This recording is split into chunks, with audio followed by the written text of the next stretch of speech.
की जुलैच्या पहिल्या आठवड्यात मुंबईकडे देखील मुसळधार पाऊस पडणार आहे, काही ठिकाणी अतिवृष्टी होईल म्हणून हे देखील सर्व शेतकऱ्यांनी लक्षात घेतलं। पुण्याकडे देखील अतिवृष्टी होईल, मुसळधार पाऊस पडणार आहे जुलैच्या पहिल्या आठवड्यात म्हणून हे देखील त्यांनी लक्षात घेतलं। त्याच्यानंतर संगमनेर, अकोला, त्याच्यानंतर शिर्डी, राहता, कोपरगाव, वैजापूर, गंगापूर, त्याच्यानंतर इकडं फुलंब्री ह्या पट्ट्यामध्ये देखील काय होणार आहे ते जुलैच्या पहिल्या आठवड्यात मात्र त्यांच्याकडे मात्र मुसळधार पाऊस पडणार आहे म्हणून हा त्या अंदाज त्यांनी लक्षात घेतला।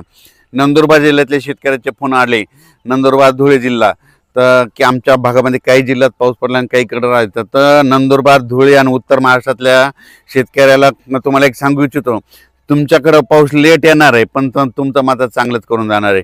कारण की तुमच्याकडे काय होणार आहे, जुलैच्या म्हणजे पहिल्या आठवड्यात इतका पाऊस पडणार आहे की पहिल्या पावसात तुमचे ओढे नाले सगळे ओव्हरफ्लो होणार आणि त्याच्यानंतर नदी नाले होणार आणि तुमचे जितके जे छोटे छोटे तळे बंधारे सगळे मात्र भरून जाणार आहेत। म्हणून हे अंदाज उत्तर महाराष्ट्रातल्या नंदुरबार जिल्हा, धुळे जिल्हा, जळगाव जिल्हा, नाशिक जिल्हा, दिंडोरी ह्या परिसरातील लोकांनी, त्याच्यानंतर गुजरातच्या बॉर्डरच्या कडेच्या शेतकऱ्यांनी हा अंदाज लक्षात घ्यायचा। तुमच्याकडे पाऊस येणार आहे, थोडा सगळ्यापेक्षा उशीर येणार, पण मात्र तुमचं चांगला हे करून देणार आहे, तुमची पाण्याची टेबलच वाढवून देणार आहे म्हणून हा तुमच्यासाठी आनंदाची बातमी।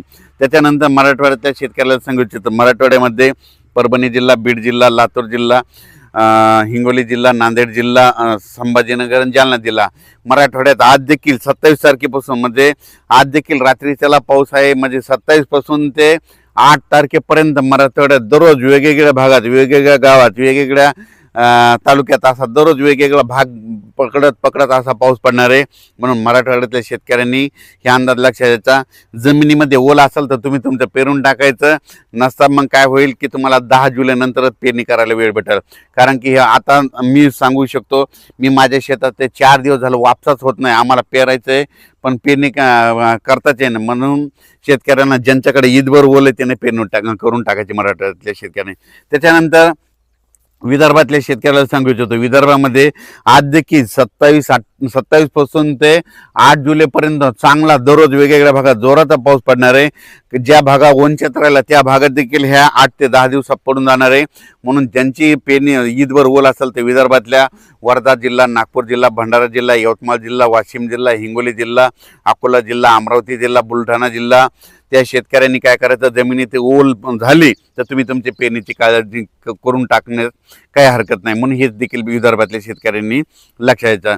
पण राज्यात सांगायचं झालं तर म्हणजे 1 जुलै ते 8 जुलैच्या दरम्यान मी म्हणलं होतं ना, जुलैमध्ये पहिल्या आठवड्यात राज्यात पाऊस खूप पडणार आहे। मग सगळ्यात जास्त पाऊस मुंबईकडे पडणार आहे, पुण्याकडे पडणार आहे, संगमनेर, अकोला, ओझर, विघ्नर कारखान्याच्या परिसरामध्ये मुसळधार, अतिमुसळधार पाऊस पडणार आहे। त्याच्यानंतर अहिल्यानगरचे जे वरचे धरण आहेत, निळवंडे धरण झालं, गंगापूरचं धरण झालं, म्हणजे जे कॅचमॅट एरियामधले म्हणजे उत्तर महाराष्ट्राकडे काय होणार आहे, जुलैच्या पहिल्या पावसाळ्यात खूप पाऊस पडणार आहे, त्याच्यामुळे नदीला पूर येणार आहे, त्याच्यामुळे बऱ्याच मोठ्या धरणामध्ये आवक यायला सुरुवात येणार आहे म्हणून हा अंदाज सर्व शेतकऱ्यांनी लक्षात घ्यायचा।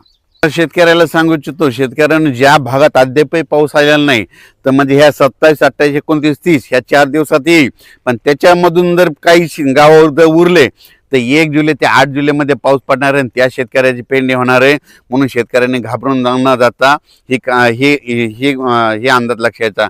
पण तुम्हाला एक सांगू इच्छितो, म्हणजे पश्चिम महाराष्ट्रातले हे 2-3 जिल्हे आहेत, म्हणजे सांगली जिल्हा, साताराचा अलीकडचा पूर्वेकडला भाग, त्याच्यानंतर सोलापूर जिल्हा, धाराशिव जिल्हा, ह्या पट्ट्यातल्या शेतकऱ्याला सांगू इच्छितो की तुम्ही काय करायचं, जमिनीमध्ये जर ईदबल ओल झाली तर तुम्ही तुमचा पेरणीचा निर्णय घ्यायचा। तुमच्याकडे थोडं पावसाचं झुकतं माप कमी राहणार आहे, पण जास्त पाऊस मात्र उत्तर महाराष्ट्राकडे पडणार आहे। उत्तर कसं असतंय, राज्यातल्या एका भागात जर पाऊस पडायला लागला तर एक भाग थोडा कमी राहतंय म्हणून हे देखील त्या शेतकऱ्यांनी लक्षात घ्यायचं।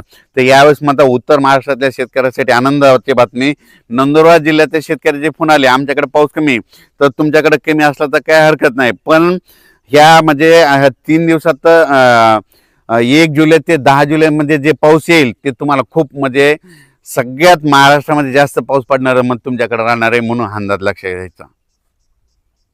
मात्र जुलैच्या पहिल्या आठवड्यात पहिल्या वीकमध्ये मात्र हेवी टू हेवी रेन म्हणजे खूप मोठा पाऊस पडणार आहे. काही काही ठिकाणी अतिवृष्टी होणार आहे, अति मुसळधार पाऊस पडणार आहे. म्हणून हा अंदाज सर्व शेतकऱ्यांनी लक्षात घ्यायचा. म्हणजे खास करून उत्तर महाराष्ट्राकडे मुंबई, पुणे, नाशिक त्यांनी सतर्क राहण्याची गरज आहे. धन्यवाद.